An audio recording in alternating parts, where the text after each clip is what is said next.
سمعت قبل كده عن مرض اسمه متلازمة الثلج البصري أو متلازمة الجليد البصري؟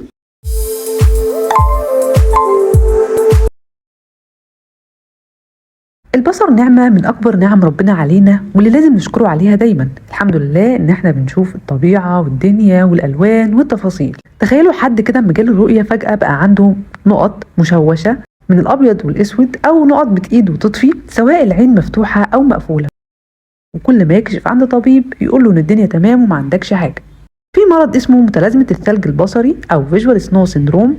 للأسف المصابين بيه هو ده واقعهم اليومي المحبط، وللأسف إنه مرض غير مفهوم وغير موجود حتى في التكست بوكس الكبيرة أو المراجع الكبيرة بتاعة الرمد، وأغلبه موجود بس في الأبحاث والجرايد العلمية. هسيب لكم مصادرها في الديسكريبشن تحت الفيديو. الحمد لله إنه مرض نادر جدا، لكنه طبعا أليم جدا ومزعج جدا للمصابين بيه. الموضوع أقرب حاجة ليه هو كأنه الشخص شايف شاشة التلفزيون المشوشة بالشكل ده. الأعراض في الغالب بتكون النقط اللي شبه التلج دي، بيبقى عنده غالبا عمى ليلي، بيبقى عنده برضو حاجة اسمها الذبابة الطائرة وعامل لها فيديو إن شاء الله، أو أعراض الصداع النصفي. وأحيانا بيكون عنده حاجة اسمها افتر ايمج، أو إن الصورة بتتأخر شوية كده. يعني مثلا لو حد بيحرك إيده مثلا من اليمين للشمال بتلاقيه مش بيشوف الإيد مرة واحدة، لا بيشوفها زي الصورة دي كده بالظبط. برضو من الأعراض إن بيكون في حساسية للضوء. كمان بيكون في أعراض تانية بس غير مرتبطة بالرؤية، زي إن بيكون في طنين في الأذن أو زي وش كده، وبيكون في دوار.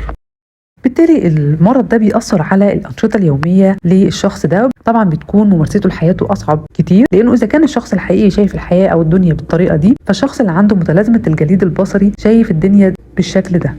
للأسف المرض ده يعتبر مرض عصبي أكتر منه خاص بالعين، يعني المشكلة في المخ أكتر من كونها في العين. لذلك لما بتيجي تكشف عيون أو رمد أو نظر وبتعمل أي فحوصات خاصة بالعين، فالدكتور بيقولك إن عينك سليمة ما فيهاش حاجة، لأنه فعلا واصلة ما بين المخ والعين دي هي اللي فيها المشكلة اللي بتسبب المرض ده.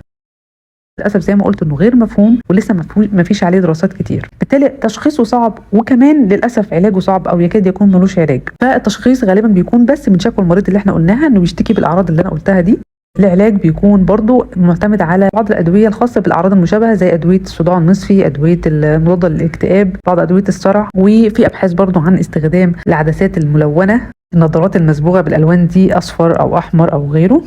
وفي بحث نشر مؤخرا برضو هسيب لكم اللينك بتاعه، لو حد عنده المرض ده او يعرف حد عنده او حد في العيله عنده المرض ده، يا ريت يدخل على الموقع ويعرف تفاصيل اكتر ويعرف ازاي ممكن يعالج نفسه او يساعد نفسه انه يتعالج من المرض ده. ولو احتجت اي مساعده يا ريت تكتب لي في كومنت. يا رب تكون الحلقه مفيده. شكرا ليكم، سلام عليكم.